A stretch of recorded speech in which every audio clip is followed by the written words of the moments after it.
Bienvenue dans cette nouvelle vidéo du cours de qualité. Alors je rappelle qu'on est toujours dans la discussion autour du cycle PDCA, la route de Deming, et toujours dans la première phase qui est planification, et précisément la première partie, l'identification du problème. Alors on a dit dans la vidéo précédente que l'identification du problème, ça sous-entend la recherche du problème fondamental ou les causes racines. Et on a introduit aussi quelques outils pour remonter à ces causes racines, telles que les 5 pourquoi, les QQ ou QCCP, qui sont deux méthodes qui vont permettre en fait de trouver ces causes racines. Alors un problème apparent peut avoir plusieurs causes qui se diffèrent l'une de l'autre, alors que cela soit par sa nature, c'est-à-dire ces causes-là se diffèrent dans leur nature, leur origine, ou par leur criticité, ou d'autres critères ou paramètres. Alors, dans cette vidéo, je vais parler des outils qu'on utilise en fait dans son sens, c'est-à-dire qui permettent de visualiser de manière claire les causes racines, euh, savoir les classifier et bien sûr aussi les hiérarchiser selon un critère donné, que ce soit la criticité, la fréquence et des paramètres de ce genre. Donc, ce que je vais faire ici, c'est d'introduire juste les outils qui vont vous permettre en fait de soit classifier, hiérarchiser ou même visualiser en fait les causes racines. Alors, pour visualiser ou classifier ou encore hiérarchiser les causes, je vais parler en fait, ou je vais introduire trois outils. Le premier, c'est connu par le diagramme du Chikawa ou cause à effet, ou encore l'arrêt de poisson, ou encore les 5M. Le deuxième diagramme, c'est le diagramme Pareto. Et le dernier outil ou la dernière technique, c'est l'analyse multicritère. Concernant le diagramme d'Ishikawa, ou diagramme cause à effet, ou l'arrêt de poisson, ou encore en fait les 5M, ce diagramme représente de façon graphique les causes aboutissant à un effet, dans notre cas un problème ou une situation insatisfaisante. C'est un outil de visualisation synthétique facilitant la communication des causes identifiées. Il sera en fait le résumé d'une réunion de travail sous forme d'un brainstorming que je vais introduire à la fin de cette vidéo. Il peut être utilisé aussi dans la gestion des risques lors de la mise en place d'un projet. Et il est structuré autour de 5 aspects, ou plutôt ce qu'on appelle les 5 M. C'est-à-dire que les causes doivent être classifiées selon la matière, le matériel, euh, la méthode, la main-d'œuvre ou le milieu.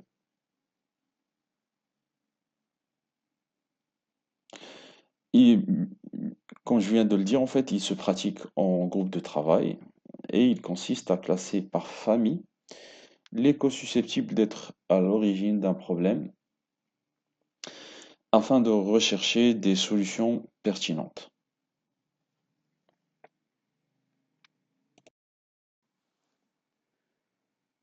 Comment on trace un diagramme d'Ishikawa?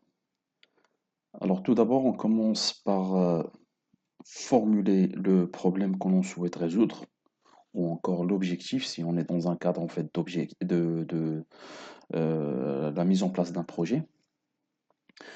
Puis on place l'effet ou le problème dans le cadre à droite du diagramme et on trace ensuite une grande flèche de la gauche vers la droite, comme vous le voyez en fait dans le dessin ici. Alors ici on place en fait le problème ou l'effet, et on trace une longue flèche qui se dirige en fait vers ce problème-là.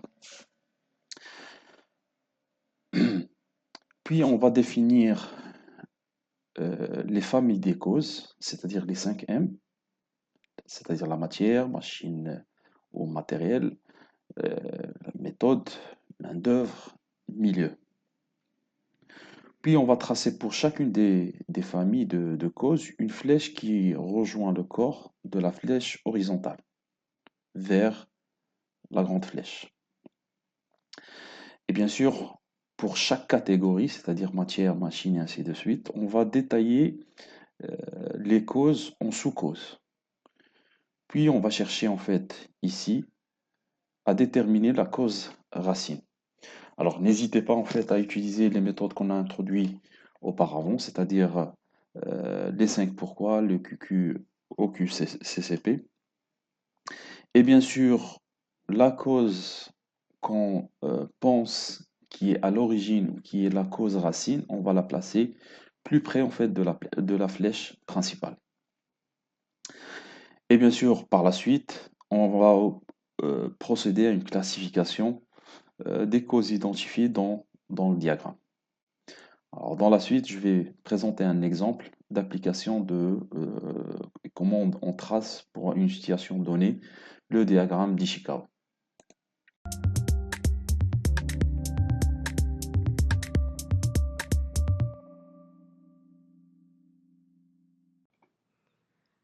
Le diagramme d'Ishikawa. Quel est l'intérêt du diagramme d'Ishikawa? Tout d'abord, il faut définir un problème. Puis, s'il y a un nombre important de causes et que ces dernières sont aussi variées que nombreuses, il conviendra d'établir une liste précise des causes et d'attribuer à chacune d'entre elles une catégorie. Ainsi, la réalisation du diagramme d'Ishikawa sera pertinente. Le diagramme d'Ishikawa est aussi appelé diagramme cause-effet ou en arête de poisson. Il permet de classer les causes du problème selon la méthode des 5 M. Matière, matériel, méthode, milieu. Main-d'œuvre.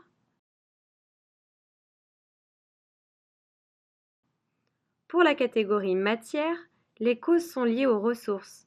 Exemple, documents, produits, matières premières. Pour la catégorie matériel, les causes sont liées au matériel utilisé. Exemple, problème de locaux, panne. Pour la famille méthode, les causes sont liées aux procédures suivies. Exemple, mode opératoire, mode d'organisation. Pour le milieu, les causes sont liées à l'environnement matériel. Exemple, bruit, implantation, ou immatériel. Exemple, l'intranet, les conditions de travail. Pour main-d'œuvre, les causes sont liées au personnel. Exemple, absentéisme, manque de compétences, effectifs inadaptés. Il peut aussi y avoir la méthode des 7 M, s'il y a aussi des dysfonctionnements dans le management et les moyens financiers. Le style de management ou les consignes données sont des causes liées au management. Les coûts ou le budget alloué sont des causes liées aux moyens financiers.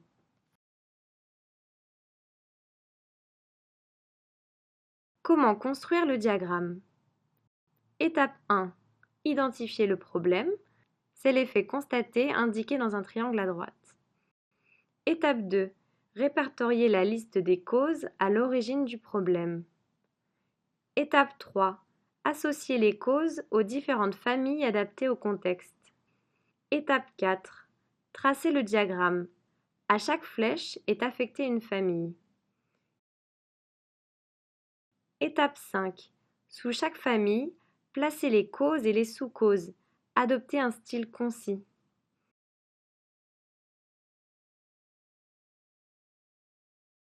Remarque, selon le problème constaté, il est possible de ne présenter que 3 ou 4 familles.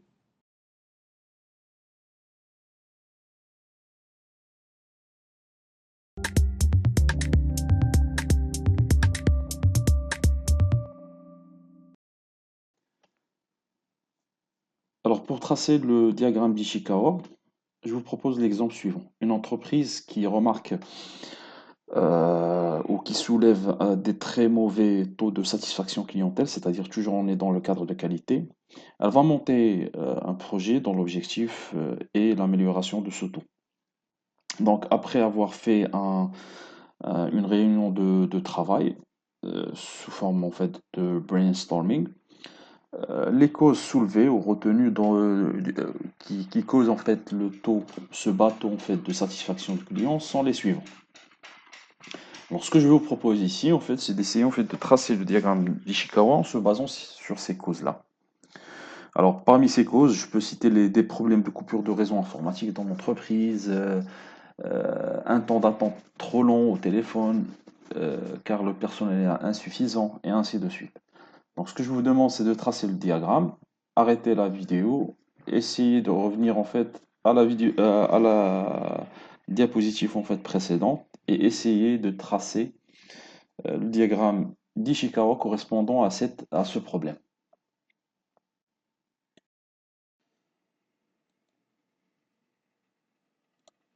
Alors, en suivant les étapes présentées précédemment, on a dit en fait pour présenter le diagramme d'Ishikawa, il faut commencer par définir le problème qu'on essaie en fait de résoudre.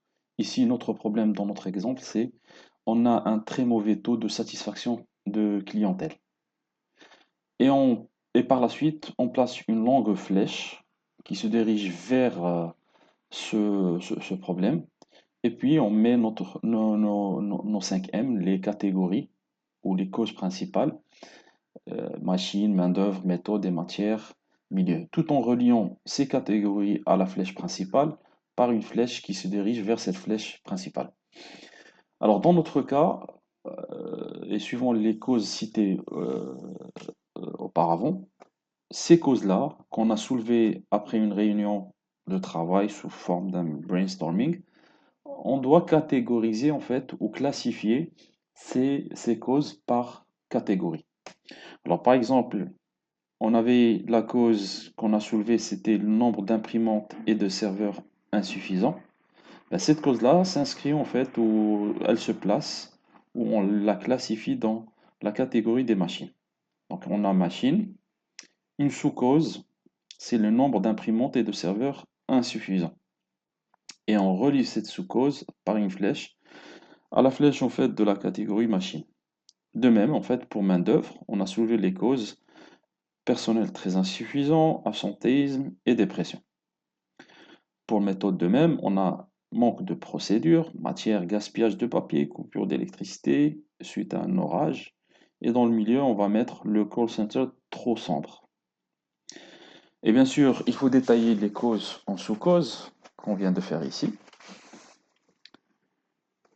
Et vous aurez votre diagramme d'Ishikawa qui est présenté de cette manière-là.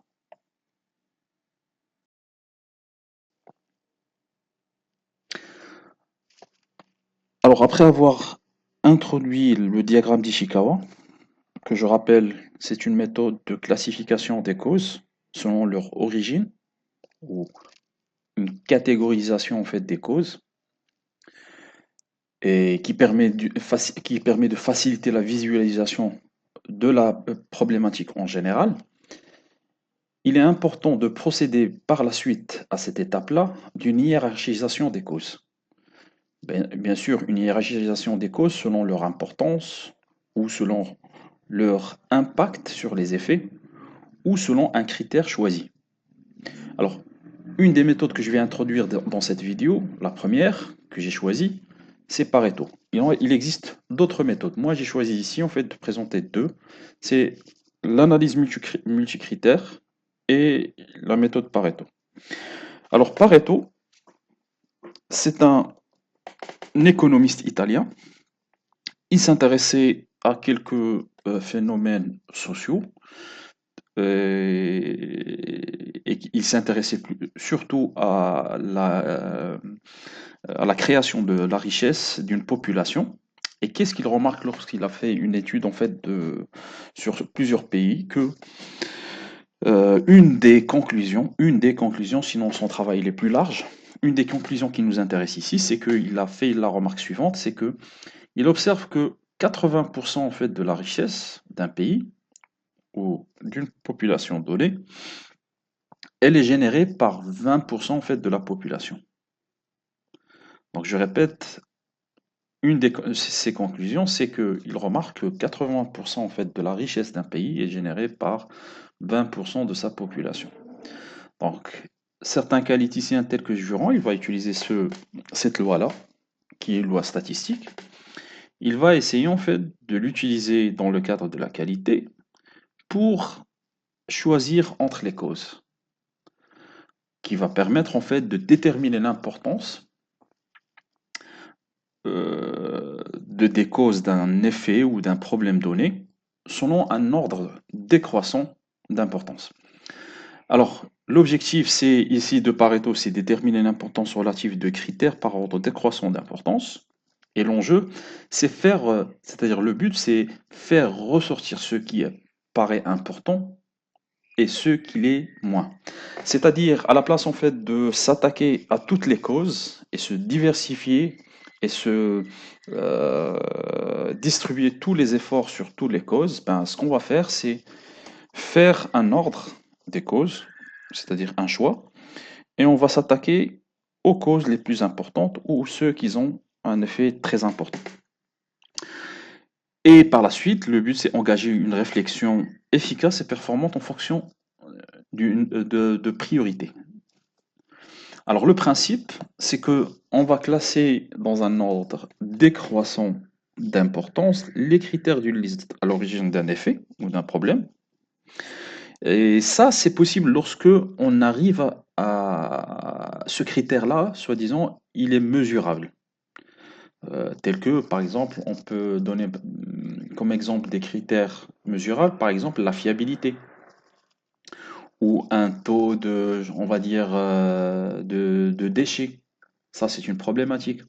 Donc, c'est quelque chose qui est mesurable. On va essayer en fait de à classifier en fait ces causes et on va s'attaquer aux 20% qui génèrent les 80% des problèmes. Donc, et vérifier ensuite que 20% des critères sont à l'origine de 80% de l'effet.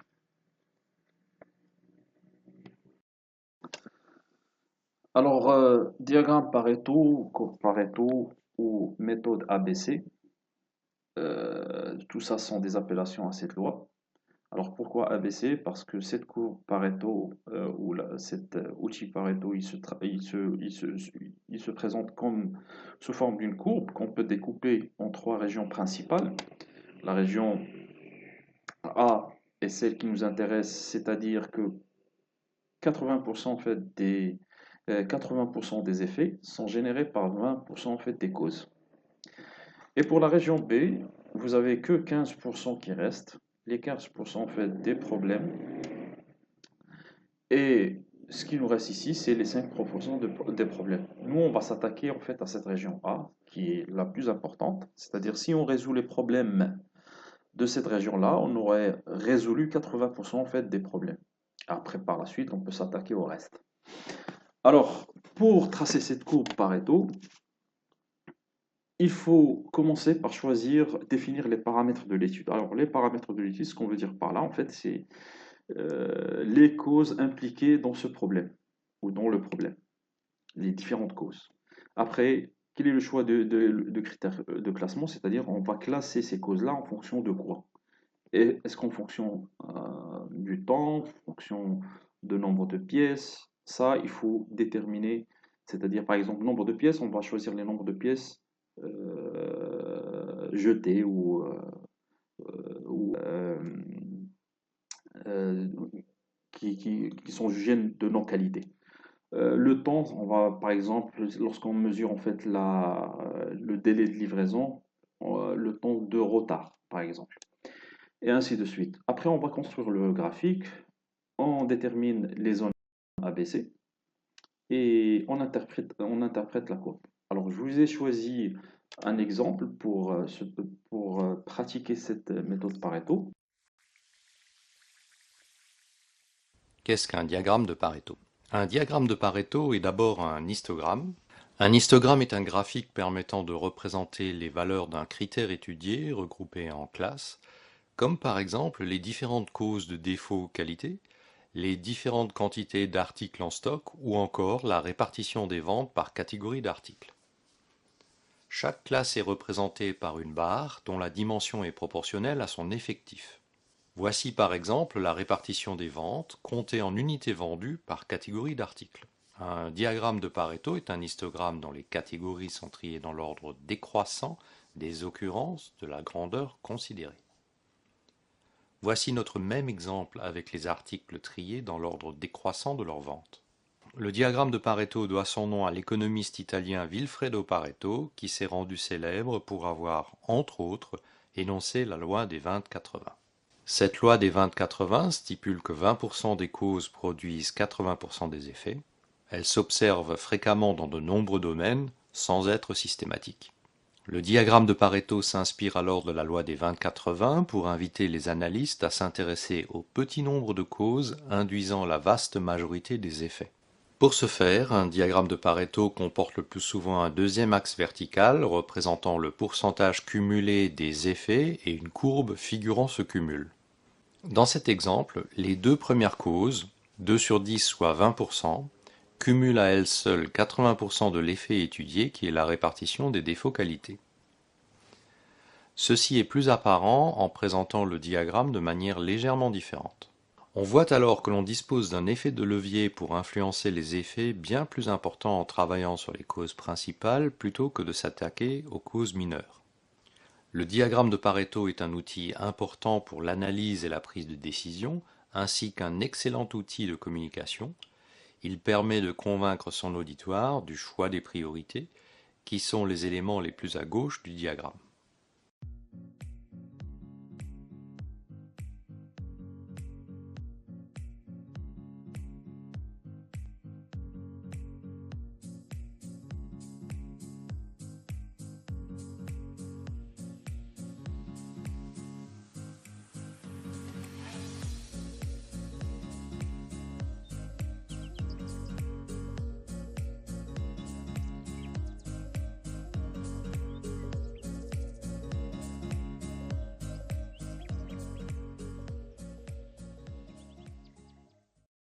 C'est un exemple, ça c'est un exemple de maintenance. Alors, vous avez différents sous-ensembles d'une machine qui est composée en fait d'une partie mécanique, une partie hydraulique et une partie électrique. Et là, on vous présente par exemple le temps d'arrêt annuel, c'est-à-dire l'arrêt de la machine et quelle est la cause en fait de cet arrêt. Donc, et on cherche ici quel est le sous-ensemble qui est responsable en fait qui est le plus critique. Alors là, on se pose cette question-là et on cherche en fait à hiérarchiser en fait les sources de ce problème, c'est-à-dire les causes racines. Alors, je vous lis par exemple ici, vous avez la partie mécanique 1 jusqu'à la mécanique 6. Un déréglage, il est responsable de 50 heures d'arrêt annuel. Et par exemple, un blocage de la tête, vous avez 1000 heures, 1000 minutes d'arrêt annuel. Donc, pour savoir en fait quels sont les sous-ensembles les plus critiques, ben là on choisit. Alors l'exemple ici, il est très symbolique. De telle manière, en fait, c'est juste pour montrer comment on présente en fait Pareto. Mais sinon, les parties les plus critiques, on peut les soulever directement du tableau. Mais il faut imaginer en fait que certaines machines contiennent en fait plusieurs sous-ensembles, ils sont très rapprochés et ainsi de suite. Alors, on va se contenter de cet exemple pour juste illustrer en fait cette méthode Pareto. Alors, on se propose ici en fait pour hiérarchiser les causes, c'est-à-dire ici les causes, et c'est ce que j'ai dit, les paramètres étudiés, qui génèrent un effet, le problème, c'est-à-dire le temps d'arrêt critique, on va chercher quelles sont les causes les plus critiques. Pour s'attaquer à ces causes-là, éliminer en fait 80% de l'arrêt. Alors, on se propose de les tracer sous forme d'un diagramme de Pareto et on obtient cette courbe-là. Donc, vous avez la partie électrique 1 qui génère 4500 heures d'arrêt annuel, 4500 minutes d'arrêt annuel, E2 et ainsi de suite. Vous tracez la courbe Pareto, c'est-à-dire en pourcentage. Qu'est-ce que vous remarquez? C'est-à-dire ici, il faut sommer toutes les heures d'arrêt, puis tracer le pourcentage. Qu'est-ce que vous remarquez? Ici, c'est le seuil des 80. Alors, ce qui se trouve dans la région des seuils de 80, c'est que la partie électrique 1 et la partie électrique 2, ces deux éléments-là, ils sont responsables de 80% d'arrêt de la machine totale annuelle. En d'autres termes, si on arrive à résoudre le problème électrique 1 et électrique 2, on aurait résolu 80% en fait, des arrêts annuels. Du coup, qu'est-ce qu'il nous reste? En fait, les 20%.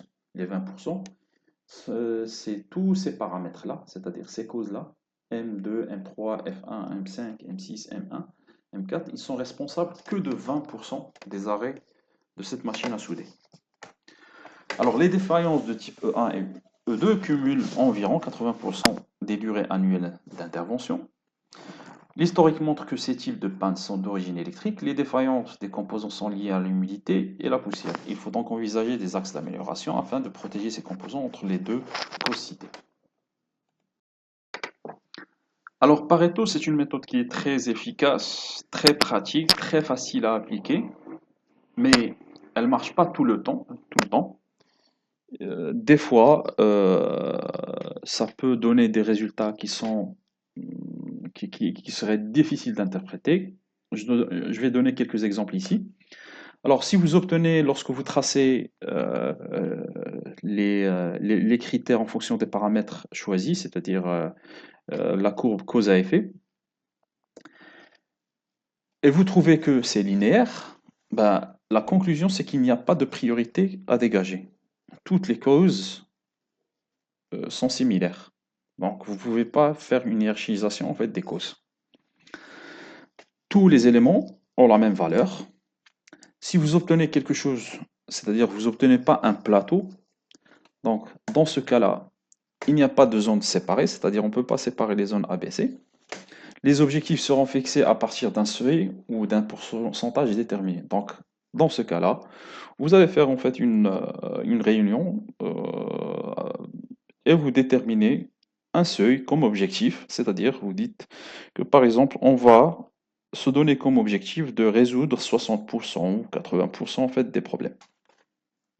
Et si vous obtenez quelque chose comme ça, bah, sachez en fait que quelque chose a foiré lorsque vous essayez en fait de tracer votre courbe. C'est une courbe impossible. Il y a une erreur quelque part dans le classement.